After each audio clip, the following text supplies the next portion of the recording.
नमस्कार. ज्योतिष म्हणजे काय? भविष्य म्हणजे काय? ह्या विषयावर थोडं बोलायचं.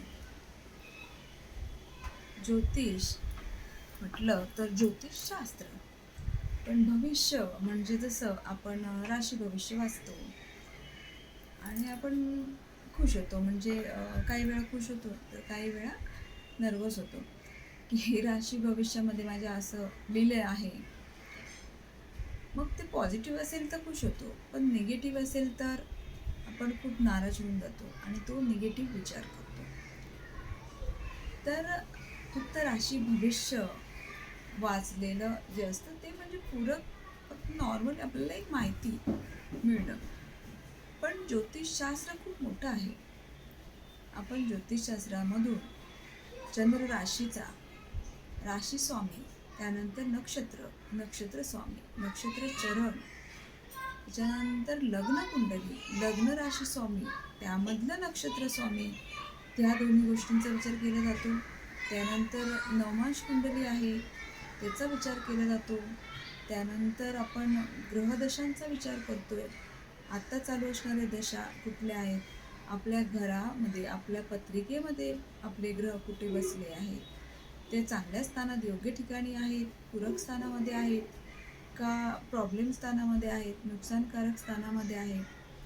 ह्या सर्व गोष्टींचा एकत्रित विचार केला जातो. त्याबरोबर आपली बर्थ डेट काय हे न्यूमरॉलॉजिकल जसं विचार केला जातो, मूल्यांक, भाग्यांक आणि लोशोग्री, त्या सर्व गोष्टींचा एकत्रित विचार केल्यानंतर आत्ता चालू असणाऱ्या दशा आणि आपल्या पत्रिकेशी असणारा त्यांचा ताळमेळ कसा बसतोय आणि कसे आपल्याला दोष गुण लागू पडतायत त्या ग्रहांचे, त्यानुसार आपल्याला ते फळ मिळतं आणि त्यावरून आपण फलित ठरवतो ज्योतिष.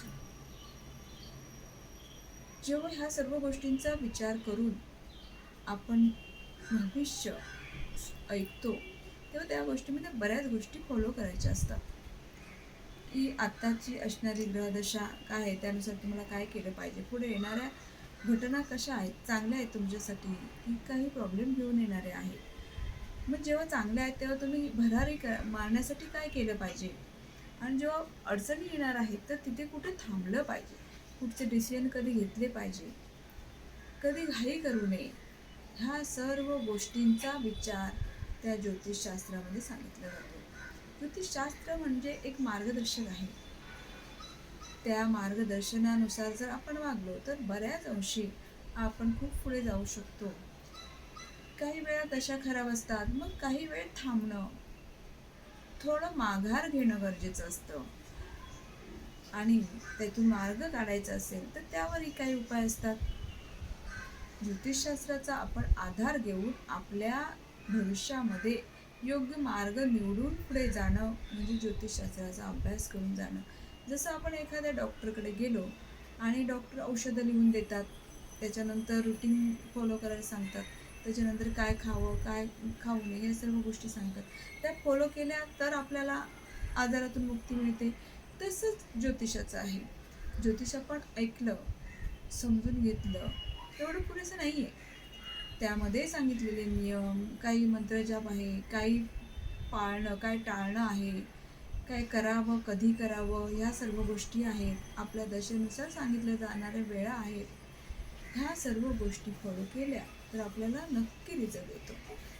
पण महत्त्वाचं आहे फक्त ज्योतिष ऐकणं नाही, जाणून घेणं नाही, तर सांगितलेल्या गोष्टींचं पालन करणं म्हणजे आपण त्यातून मार्ग काढणं, याला ज्योतिष म्हणतात.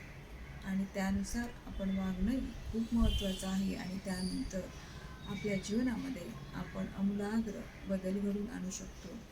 फक्त महत्त्वाचं आहे की सर्व नियम फॉलो करण्याचा प्रयत्न करणं, नियम पाळणं आणि ज्योतिषाने सांगितलेल्या मार्गदर्शनानुसार पुढे जाणं. म्हणजेच खूप सारा पैसा देणं, आमिषांना बळी पडणं असं नाही आहे.